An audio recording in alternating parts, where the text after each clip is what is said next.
আজকে আমরা ফিগমাতে বাটন বানানো শিখব। এর জন্য প্রথমে একটা ফ্রেম নেব, টেক্সট টুলে গিয়ে কিছু একটা টাইপ করে নিব।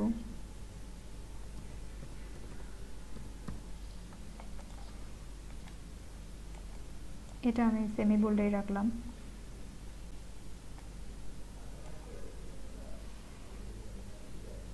এরপর শিফট এ প্রেস করব, ফিল কালারে গিয়ে কালারটা চেঞ্জ করে দেব।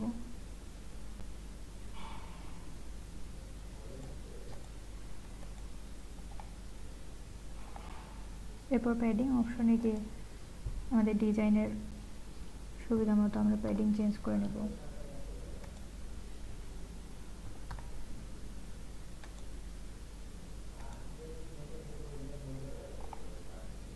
কর্নারটা একটু রাউন্ড রাখবো।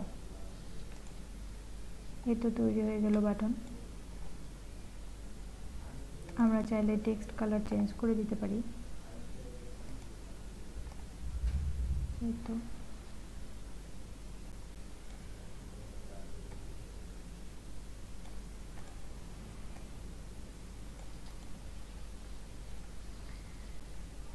Thanks for watching.